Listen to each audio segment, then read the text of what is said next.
All right, welcome into Gridiron Icon. We are on with a very, very exciting guest. We couldn't be more excited to invite him in, myself and the great Preston Denard, hosts of Gridiron Icon.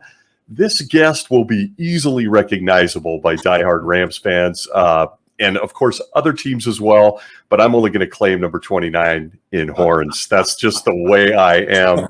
I did it with Preston. I'm going to do it with this guy. This guest, folks, is a former NFL wide receiver who played in the NFL from 1968 through 1983, was drafted in the 12th round. For you young kids, the NFL draft used to be that big. 323rd overall of the 1968 NFL draft by our Los Angeles Rams. First team All-Pro, NFL receiving touchdowns leader in 73, two-time second team All-Pro, five-time Pro Bowler, two-time NFL receiving yards leader in 2 decades, NFL receptions leader in 1972, who went on to an NFL and college coaching career. I just don't think I could say anything that exposes the greatness of our guest, the amazing Mr. Harold Jackson. Harold, welcome into Gridiron Icon with Preston and I. Thank you, sir. Got to get those applause going. Hey. Absolute thrill. I guess I don't need to say anything. I think you just said it all. Well, I often have to say on here, it has been probably the highlight of my last 5 years to partner with Preston on this great podcast.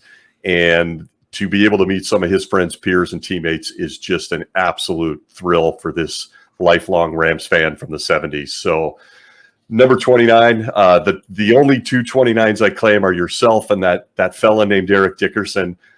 Thanks for joining us. We've got a ton of questions for you. Well, I tell you what, I want to thank you for inviting me. Glad to be on.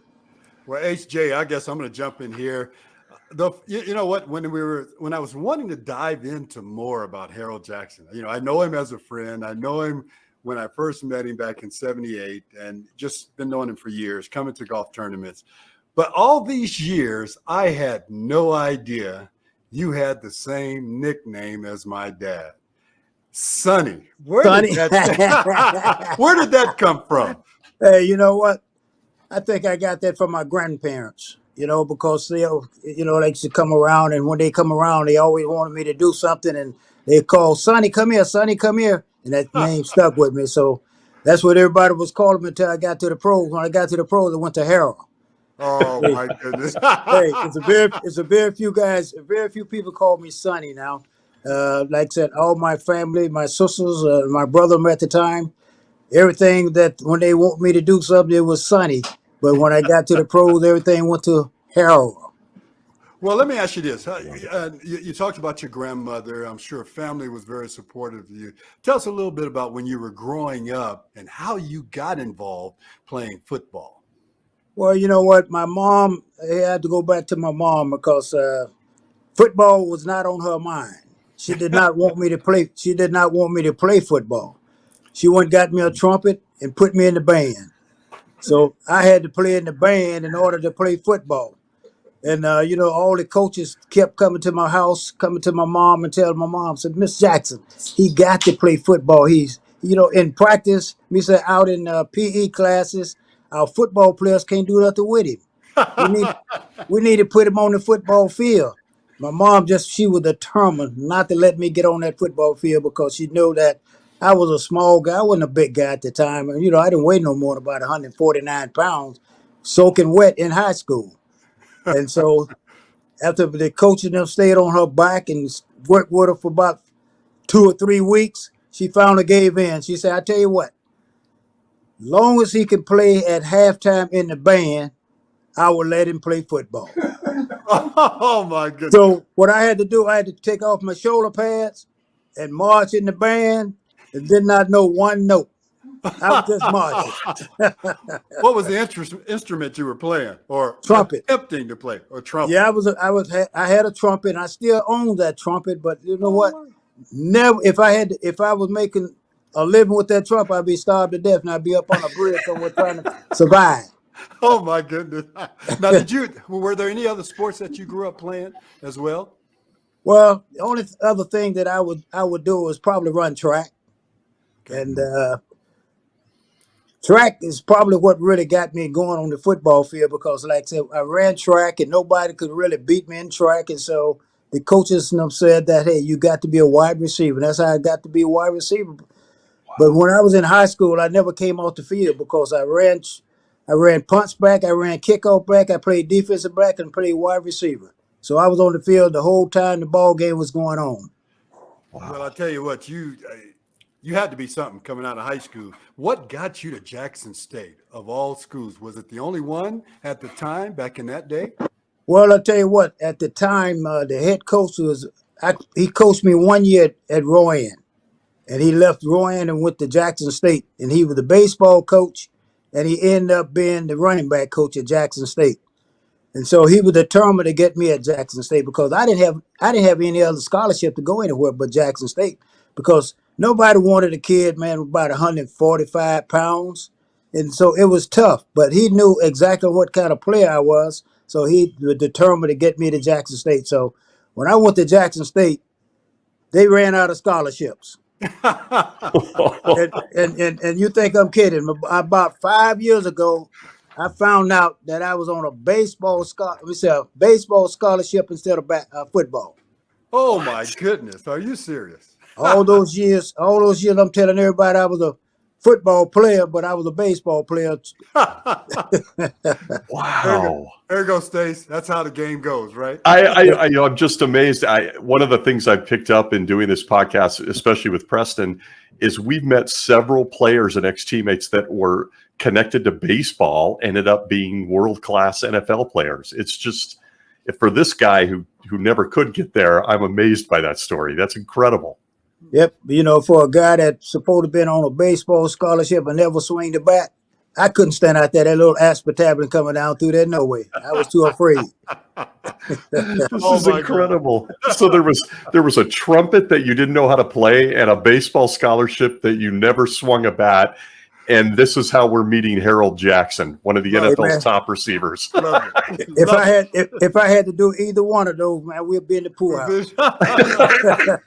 Well, you ended up doing the thing that you love most, and that's playing football. Had an opportunity to go on to the big leagues. But if we go back, 45 catches and 65 in college for 612 yards. Then you figured out how to really catch the ball, raise that to 56 catches for 878 yards and 11 touchdowns. What I recall whenever I've seen film, footage, or even had been at practice with you, you always seem to catch a football and end up in the end zone. Has that got to do a lot with speed? Well, you know what? It helps because, that was one of the things that I feel like I had, for when I left high school. Like I said, I ran track, and I think that track took over when I went to Jackson State. Because when you being a guy 145, 150 pounds, you got to have something going for you because if you didn't, you're going to get killed out there on that field. So like I told them all, hey, I run scared. Yeah, there you go. I've heard that before, for sure. Well, you know what? Speaking of Jackson State and what's unique, we have an opportunity to visit with another guest from the HBCU schools. I find that very unique. I've never had the opportunity to play or go to one of those schools. It's unique in our country. It's specialized with minority athletes, originally African-American athletes, but now some schools are opening it up to other students too as well from other cultures. But the experience you went through back then, playing at one of those schools, you played with some tremendous athletes. And I just recently was looking at the Mississippi Hall of Fame, State Hall of Fame, and looking at all the different players that came up through Mississippi, and I didn't even realize it. And we were talking earlier about Jimmy Giles, had no idea. Tell us about that experience, about going through an HBCU school. And when you got to the pros, here's all these guys from Georgia, SC, Notre Dame, and so on and so on. How did you feel going through that journey? Well, I'll tell you, when I went to Jackson State, they couldn't find a number for me. And so the number that they've ended up giving me was 00. Double and Z. and then it was like said double O soul. And they came up and they came up with this song Age and Double O Soul. And so what happened, they would introduce everybody on both teams, and then they introduced me last. And then the band started playing Age and Double O Soul, and then I come off on the field prancing like I said, you know what? Out of all those years, boy, they were making a fool out of me, and I didn't know it. But Oh my goodness. but you know what, Preston?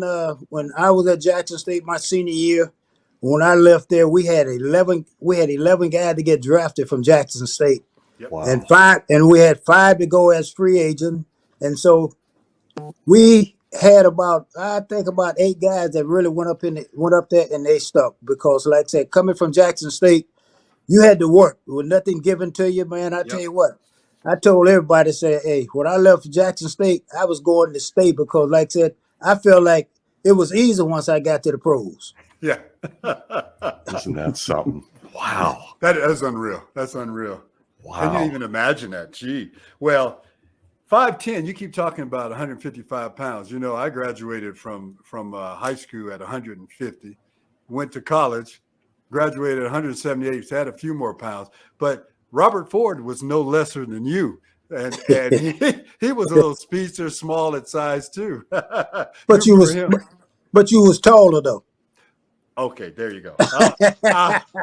You got to give and take a little bit. Hey. There. Well, you're right about all those different players that you play with. There's tremendous amounts. You played for the Rams. You played for Philadelphia. Your career really technically after being drafted by the Rams, as Stacey mentioned earlier in the open, but you got traded to Philadelphia. And am I correct? Irv Cross had a little bit to do with that? Well, you know what? When, as a rookie, in the pros, most rookies, they have to pick up the guys' trays and they have to pick up, and sing. That's two of the things I never had to do was sing and pick up trays. Because when I was on the field and we went to practice, Irv Cross, Clancy Williams, none of those guys could cover me. So you know what? And I felt like I had something going for myself. So if they couldn't cover me, they couldn't do anything. So they definitely wouldn't ask me to pick up their tray. I'll sing. I love it. I love it. Nice. Harold Very nice. Sonny Jackson. Wow. Okay. First team, all SWAC, led the SWAC in receiving 46 catches, 612 yards, 11 touchdowns, and so on and so on and so on. Clocked at 9.3 in the 100-yard dash. Ooh. Is that in high school? I ran 9.4 in high school. Ooh. When I got to Jackson State, it went up to 9.3. Wow. That's Olympic speed. Well, you know what? When I was in Jackson State in college, I tell you what, I ran against guys like Henry Hine, which led to the Olympics, Richard Steffen, which went to Grambling, Wow. Kenny Burroughs, went to Texas Southern. Kenny Burroughs and I used to battle out on the track. When I used to run with Kenny, Kenny was like Kenny was like 6'4", 6'5". Big old guy. Here I am, 5'10". My legs are short. He and I was wherever they lined me up. If they started me, Kenny Burrow tried to come where they started me. If I was to have the second leg, Kenny come to the second leg. If I went to the third leg, Kenny came to the third leg. Ooh. And he and I used to go in the back. We just kind of seesaw with each other. But he never beat me though. He never beat me. You were Tyreek Hill before Tyreek Hill. Hey. I mean, that's fast. Yep, I tell you. We had some battles out there in that track, though, because you running against guys that go into the Olympic, like Henry Hines and all those guys. Mm-hmm. I ran a 9.3 in our SWAC track meet. I ran a 9.3 and didn't even place. Wow. Wow. Didn't even place. Didn't even play. Wow. Yep. That is a fast group of runners. It was some runners back there during that time, I tell you. Wow. You know what? That had to be a wonderful attribute because it's one of the things that I've always, as a wide receiver, worked hard on. Thought I had to work on speed. But to be able to have that gift, I remember Stacey rookie training camp. And before Harold was traded, and just watching him. Let's go back before I was traded. Hey, Oh hey, my Uh-oh, goodness! I sense a story. you know the reason I was traded. You know the reason I was traded. Uh-oh. They drafted Preston and now they said, "Well, hey, you suspended. You can go." Oh, They bought Preston in, and so they sent me away. Well, we have our first controversy, ladies and gentlemen. I love him. Oh, I my love him goodness. like a brother. I have much love for him. I had to say that. I just had to say that. Okay. That Now, is I hate wild. I got traded because I know Preston and I could have made a great tandem. You know, it Oof. really disappointed me when that happened. You know, because I feel like with Preston on one side, I was on the other side. I don't think nobody could cover us. ooh, and you're talking about trying to get in front of Billy Waddies and Willie Oh. Millers and Ron Yep. Jesses and Oh. all these Dwight Scales from Grambling. I mean, all these different guys. Yep. But what I was going to say is watching him at practice, and of course in subsequent games after that, I used to look at HJ and just think of a gazelle. He was just so smooth running, and that stride was not a, and I'll say this respectfully, not a small man stride. He had a long stride. Track guy. And yeah, the old track guy. And I tell you what, never seen anybody so smooth through the catch. And I knew then how my game and how my play needed to be. And it was just a joy. And we've been friends ever since talking this game. Yep. But I came nowhere close to this. 208 games, 579 receptions, 10,372 yards. Nice average for a speedster. Almost 18 yards a catch. Ooh. 79 was his longest, and 76 was his longest touchdown. And he even ran the ball a few times and didn't score running, but he ran the ball a few times. I guess playing for Philadelphia, playing for the Rams, coming back to the Rams, was that a desire of yours? How did that happen? Well, you know, at that time, I had everything going for me in Philly at the time, you know, because, you know, back during that days, you didn't make a whole lot of money on your contract. And so I was making more money on appearances in Philadelphia than I made on my contract. Wow. And so I was kind of disappointed when I went back to LA. I started crying. Everybody Wow. telling me, said, "Man, you got to be crazy. You going back to California. You going to California." You know, but I enjoyed Philly. I tell you, the fans, you know, like said in Philly, they would boo Santa Claus. But I was one of the players that they never booed in that stadium. So that was one thing I had going for me because I really had a lot of respect for them. They had a lot of respect for me and they admired what I was doing on the football field. And I guess that's why I had the opportunity to go and do an appearances, and I was making more money than I made on my contract. Wow. That's so criminal. It's so criminal for the players of that era. I struggle with that one. Hey, Especially Preston, just think Yes, now, sir. if you was playing today, man, you'd be making $150 million and 90 would be guaranteed. Yeah. Well, that's true. Yeah. I don't know anything about that. Incredible. It's incredible to even compare the two eras is absolutely criminal, particularly with the lack of protection and things in place that some of the players today have. You guys did not have. And it's wild to contemplate. I look at the guys today, and then if you get a concussion, you're out 3 weeks, and what they do pressing to us and give you a little smelling sauces, how many fingers you see? Okay, you see 4 fingers, okay, you're okay, you can go back in. But now That's true. But now, if it happened, you get, you know, you're out 3 weeks? At least. At least 3 weeks now. Yeah. Not to Days mention, have changed. Days have changed. Yeah. not to mention as a kid watching you both and idolizing you, watching you guys go over the middle in those days was a lot different than watching a wide receiver go over the middle today. I mean, the elbows, arms, heads, everything was fair game on you guys. I try to tell these young whippersnappers that now, and they look at me like, yeah, whatever. I'm like, no, you don't know. Those guys took a beating. See, the thing about it, the players today, they didn't take the beating. We took a beating in practice. Yeah. Yeah. You know, we were beat up in practice before we got to a ball game. Today, these guys, they might practice today, they off tomorrow. Practice today, and you're off tomorrow. Yeah. You know, that's the way it is today, you know. So they protected them now. You know, they're paying so much money now. They got to protect the players. Yeah. Yeah. You know, we were talking about those times and how tough the players were. Tell us who might have been the toughest player you played against. Well, you know what? I played against some guys that I practiced against every day, which was Mm-hmm. Mike Hayne and Raymond Claiborne. Ooh. Ooh, And yes. I think that's what made Stanley Morgan and I so great in New England, because we went against the two of the best guys in football at that time, Mm-hmm. and we practiced against them every day. And Wow. when I got to a ball game, it was easy. When I Yeah. got to Lester Hayes and Aikman and who that the hammer back there?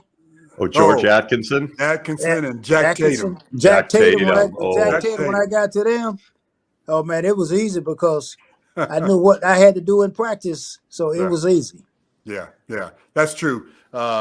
You know, having Pat Thomas and Rod Perry back in the day too. That's Hey, like if you're not ready after those days of practice during the week for a game, you weren't ready.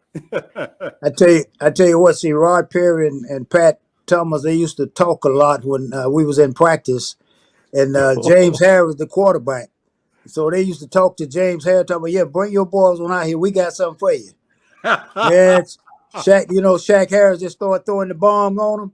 Yeah. They came back, started begging Shaq, call your boys off, man. Call your boys off.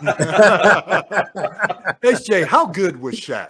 Tell everybody how good he was. Oh man, Shaq was good, man. I tell you, boy, when that happened to Shaq, when we played we was getting ready to play who? I think we remember I never forget that day. Chuck Knox used to come in every morning and he would address the offense, defense, special team every morning. We did not break up until he came and talked. That Mhm. wow. particular morning, he didn't come in. He had Ray Malavasi to break the team up. So everybody Uh, knew something was going on at that time. And so they told, Carroll told Chuck that he wanted Pat Hayden to start. oh, And man, Mm.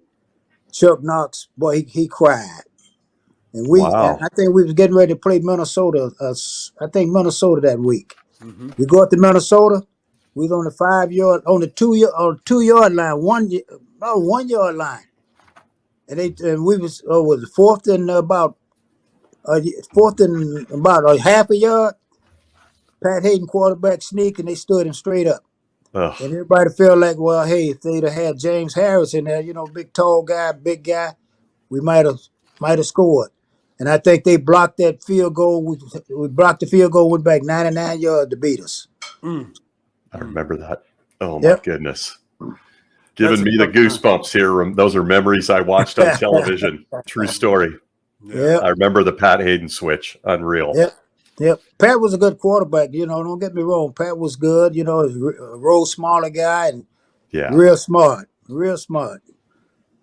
You know, that's the I, nature of the game and the nature of the business because sometimes you just don't know the moves. Yep. And I always tell my boys, if you're not in control, Yep. there's no destiny.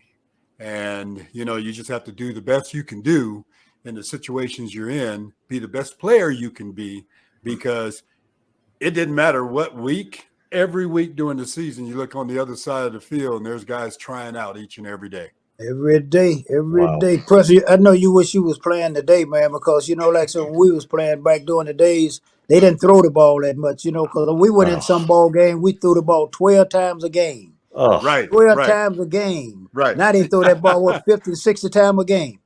And that's the thing about when you're talking about comparisons of before and comparisons today, I don't think you can equally and equitably do that agreed. because scenarios are different, schemes are That's right. different. That's right. They still got to tackle, they still got to run, block, catch, throw, do all those things. But there's such a different dynamic today. And the major dynamic, you hit it earlier. There's a Yep. whole bunch of money in this game now. Tell me about it. Tell me about it. And one of the things also, the guys are bigger, strong, and faster, Yes. because they Yes. got the tools and got the stuff to work with to do it. Yeah. Back during the days, man, the only thing we had to do is maybe have a little weight lifting and go run, and that was about it. But now they get all the training. Most of these guys get personal training going now, so they got it made now. Yeah, So that's true. My can hats you off. My hats off to them, and I hope they get all they can. I feel that way about you guys in past generations too. I really feel like the NFL needs to step up in that regard. Do you mind me asking both of you gentlemen, as the obvious guy in the room that never played the game at that level, when you consider the discrepancy in what they're getting paid versus your era, does that, in your opinion, does that speak to your personal love of the game? Like, why did you play the game? So many players today admit, I don't really like football, but boy, it sure pays well. I don't think you guys say that. I feel like you guys had a deeper love for the game. Is that pie in the sky from my perspective, or is that accurate? We didn't make the money. We just only loved the game. That's what we was doing. We played for the fans, because I know I really played for the fans. I enjoyed playing for the fans. And like I said, the money that we made, like I said, I was very fortunate to make a little bit at the end of my career. But look at the money that these guys making now, making $80 million, and 6 of it could be guaranteed before you hit the field. Yep. But we made, and we was happy with it, and I guess that was good money back there during that time. See, Preston probably was up in the million. He probably was up in the million before he got started. So I was very fortunate. I was very fortunate. I was very fortunate to get what I got. I think it's true. Preston's bankrolling this whole show, Harold. He's so loaded. He's so loaded. I asked for a guaranteed contract. He frowned at me. All those good looks. You don't have to tell me. I know what's going on. Oh my goodness. Hey, all right. We got a few minutes left. We need to hear about your decision and your journey to go into coaching and going back to Jackson State. Tell us about that. What drove you to go and coach there? Well, you know what, plus that's the last thing I wanted to do when I was when I retired from the NFL. Mm-hmm. When I retired from the NFL, Raymond Berry got the head coaching job at New England Patriots. Yeah. And when he got the job, he called me. No, I called him and congratulated him when he got the job. And at the time, he said, "Well, give me your number where you are at the end of the season." So when the season was over, he called me. He said, "I got this idea. And I got this idea I want you to see by coaching my wide receivers." And man, that's the last thing I want to do, because you look at coaches. Coaches don't never go home. Coaches, they don't go home. No. They at 5 o'clock in the morning. They might not go home about 12 o'clock at night. I said, man, I can't coach. Here I am coming out as a wide receiver, coming out as a football player and everything. And so he stayed on my back. He called me and said, "This is what I'm gonna be able to pay you." He said, "When you make up your mind, so I'm gonna give you 2 weeks to think about it." He hung up the phone, and he called back about 10 minutes later and said, "Have you thought about it?"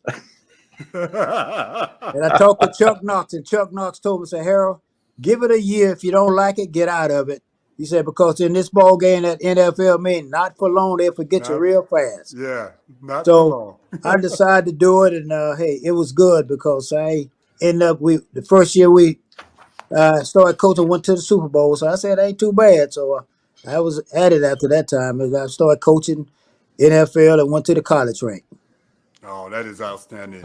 And it's amazing. It is. Just looking back on your career. And my last thing is when I went to Jackson State.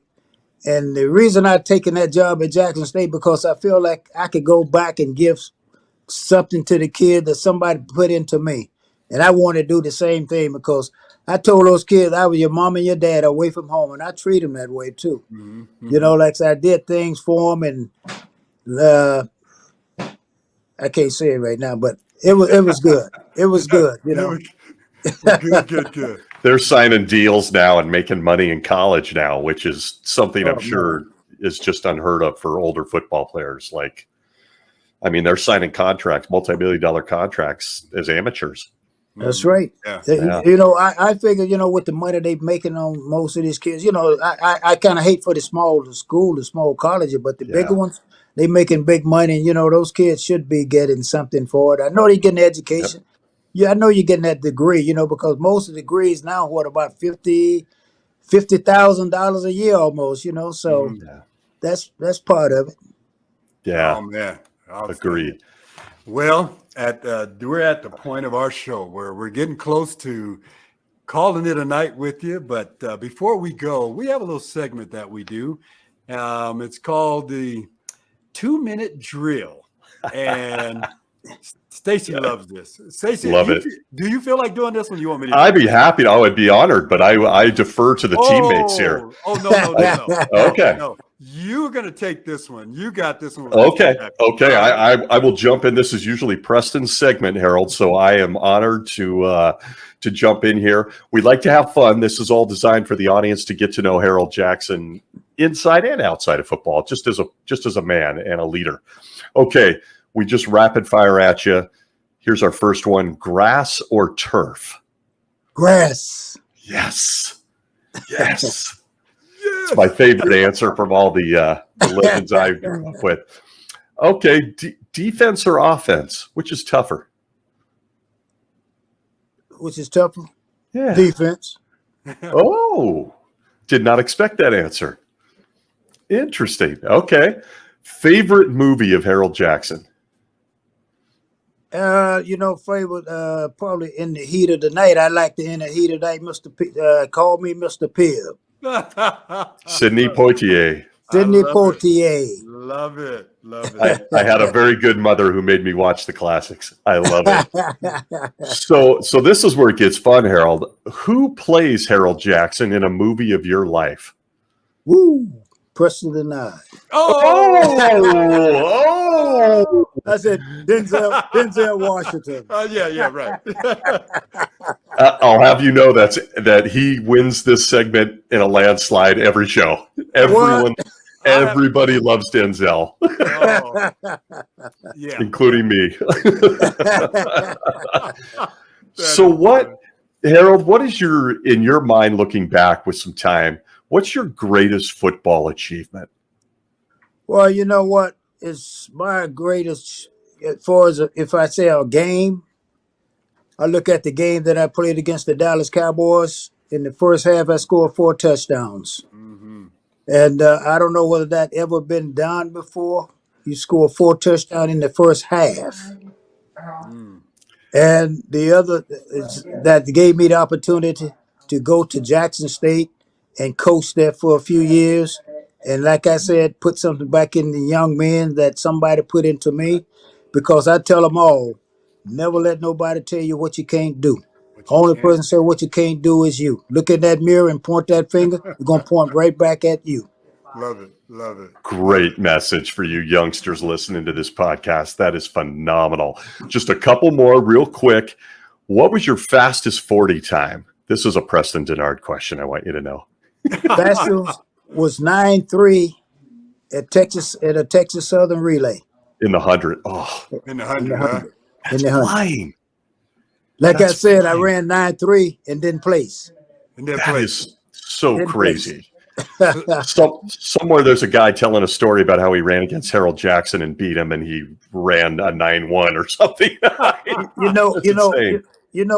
over the hill 40, I ran against Bob Hill twice, and he beat me once, and I beat him once. Wow. Little nugget there. Yep. Love that. Didn't know that one. That was that 40-yard dash. Oh my goodness. You could fly, man. Oh. I don't think Bob's feet ever touched the ground. That's probably true. Yeah. Incredible. One more football related, and you've kind of answered this, but maybe you have a different answer. Who's the one player you just didn't want to face? Gave you the biggest hassle? Mm-hmm. Tough matchup. Woo! Probably. Who? Lim Burney. Wow. Yeah. Lim Burney. Yes. Oh. Yep. Olympia, L.J. Burney. Yep. Wow. Yep. This is so fun for this He man. was tough. You think you got him beat? He be right there when you think you open. He's right there. That's Mike Haynes too. Mike Haynes. I'll tell you what, Mike Haynes had that same style. Yep, Mike Haynes was another one. Yep. Yeah, I tell you, I have 2 defensive backfields I love. One of them is my Rams with Perry, Thomas, Cromwell. My other one is a Raiders backfield of Haynes, Lester Hayes, those safeties. They had a couple. Just incredible. Tatum Atkinson, that were terrifying. Mike Davis, Monty Jackson. Monty Jackson. We know them all. You know, you Yeah, I'll bet. you're naming all those guys and all those guys that I practice against, and that's what it made it easier for me on Yes. Sunday. Yes. Yes. That's such a Very great valuable. Yep. share. Such a great share. Well, finally, Harold, we like to end on a warm and fuzzy. When you look back now at whether it's your career or just how you've shaped into this leader, coach, etc., who's had the most impact on your life? I would have to go back to my mom and my dad. My Ah, mom and my dad really impacted the. You know, they had 6 kids. They had two boys and 4 girls. wow. And I tell you what, I thought we was rich, and man, we didn't have no water or window to throw it out of. Oh. I ain't gonna say what I wanted to say, but You can't. I got you. you got it. I got you. Hey, but I tell you, my mom and dad done a great job with the 6 kids and everything, man. Like I said, we had it, but we thought we was rich and didn't have nothing. Mm. But I have to be, my mom and dad did a heck of a job with those 6 kids. Outstanding. And that's what a family is all about. Yep. Harold H.J. Sonny Jackson. Hey, All pro, somebody I looked up to and watched and wish I had that kind of speed, but thank God for long legs, right? hey, and I was wishing we could have played together, but Yes, sir. but they didn't see that way. But what they don't know, we do go swing those golf clubs well. There you go. We do that. That's what we do. HJ, thank you so much. Stacey, Hey, man. so happy Thank to you have guys. Thank you guys, and stay It's safe. been a joy. We sure will. Stacey, Absolute pleasure. You didn't This give is me a call, man. we will There- do that. excellent. The great Harold Jackson for our listeners. Thank you so much to one of my favorite players. I say that almost every week. It's just a real pleasure, Harold. Thank you so much. Is there a place where people can find you? I don't know if you do the social media thing or you have any charities or anything that you'd like to plug in these formats. We'd love to share that.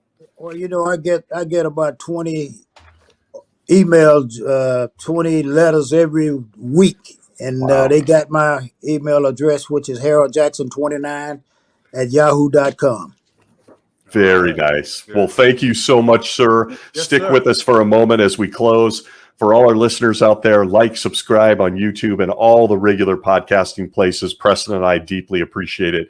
But most importantly, we appreciate our guests. Thanks again to the great Harold Jackson. We will see you next week. All right. Appreciate it. Thank you, guys. Appreciate it. All right, T.